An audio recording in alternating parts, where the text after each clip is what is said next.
1.9 में जो विधि है उसका नाम है यावत गुणम तावत गुणी कृत्य वर्ग चायोज्यते करते। ठीक है, इस विधि में आप फिर से किसी संख्या का वर्ग निकालोगे, उसका उपयोग यहाँ पे है। जैसे इस देखो कोई भी संख्या है, इसका अगर वर्ग निकालना है, ठीक है, तो ये वाला जो हिस्सा रहेगा, उत्तर के दो भाग बनेंगे, इसमें भी दायां भाग और बायां भाग। तो यहाँ पर जो आपका बायां भाग रहेगा, इसमें आपको करना रहता है संख्या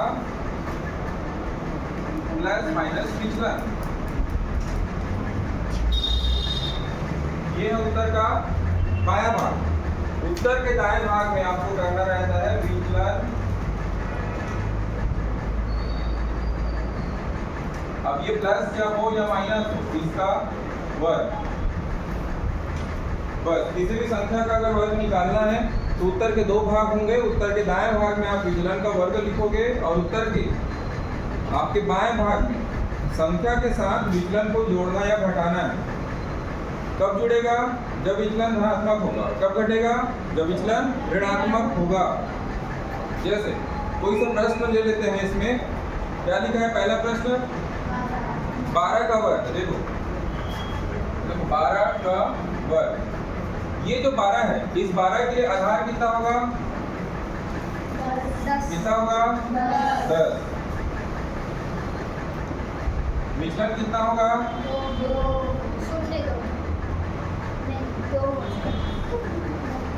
2 होगा। आधार में एक शून्य है और उसको भी आप लिखोगे धन 2। कितना है विचलन? धन 2। 10 से कितना अधिक है? 12। 2 अधिक है, इसलिए धन 2। यहाँ पर जब लिखोगे देखो उत्तर के दायां भाग और बायां भाग में ये दो भाग लिख दिया।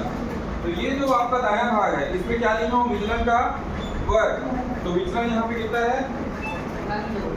धन 2 का वर्ग।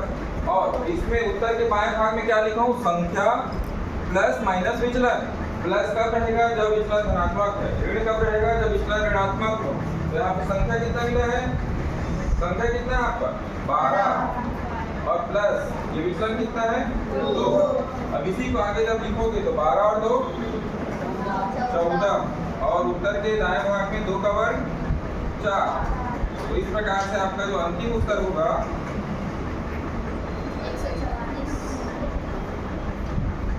अंतिम उत्तर 144। तो बहुत आसान है। ठीक है, एक भाग में विचलन का वर्ग है और एक तरफ संख्या के साथ विचलन को जोड़ना या घटाना है। देखो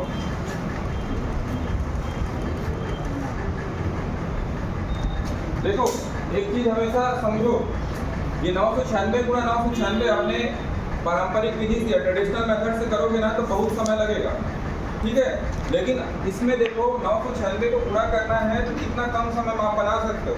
बस यहाँ पे लिख दो पहले आधार कितना है? कितना है 996 के आधार? जल्दी बोलो। 1000। और ध्यान रखना 1000 में कितना शून्य है? 3 शून्य। चलो 1000 इसका आधार है तो विचलन कितना होगा? कितना होगा? जोर से बोलो। इस 1000 से कितना कम है? 4 कम है। कम है मतलब ये ऋण में है। अब ये विचलन को आपको इसको कितना लिखना है? जब यहाँ पे 3 शून्य हो तो विचलन 3 अंकों के रूप में लिखना है। ये हो जाएगा 004। याद आया? निखिलम में बताया था ये विचलन को उतने ही अंकों में रखोगे जितना आधार में शून्य होगा। अब यहाँ पे उत्तर का दायां भाग और बायां भाग करके देखते हैं। तो सबसे पहले उत्तर के दाएं भाग क्या करना होता है? विचलन का वर्ग। तो आपका विचलन कितना है? -004 इसका वर्ग। और बायां भाग में क्या करना है? संख्या के साथ प्लस या माइनस विचलन है। तो संख्या हमारे पास कितना है? 996 और उसके साथ प्लस लिखूं कि माइनस लिखूं? माइनस, क्योंकि विचलन क्या है? माइनस में है। ये है 004। अब ये जो उत्तर का दायां भाग है ये क्या है? 004 का वर्ग। कितना आएगा? इसका 2 बार गुणा कितना होगा? 16 लिखूं कि 0 1 6 लिखूं? शून्य एक छह, 3 अंक का रखना है, बोला हो ना 3 शून्य है तो 016। अब ये ऋण इसलिए नहीं आएगा क्योंकि इस ऋण का 2 बार गुणा हुआ है, तो ऋण गुणा ऋण धन हो जाता है। 2 बार ऋण का गुणा करने पर आपको धनात्मक संख्या प्राप्त होता है। अब ये उत्तर का जो बायां भाग है जिसमें 4 घटाना है, तो 6 में 4 घटा दिए, कितना बचा? 2। और ये 9 में से 0 घटाएंगे तो कितना आएगा? 9 ही आएगा। इस 9 में से 0 घटाएंगे तो 9, तो ये हो जाएगा 992।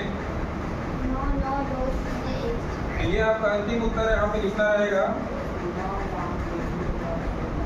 तो ये आएगा 992016। विधि लिखेंगे तो पहले उत्तर का दायां भाग,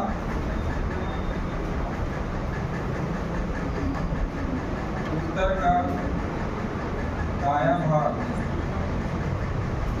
बराबर विचलन का वर्ग, अर्थात यहाँ पे 004 है, इसका वर्ग किए हैं तो 016 है। इसके बाद इधर लिख रहा हूँ उत्तर का बायां भाग, दूसरा उत्तर का बायां भाग, ये है संख्या प्लस माइनस विचलन। संख्या है 996 माइनस 004, ये 992।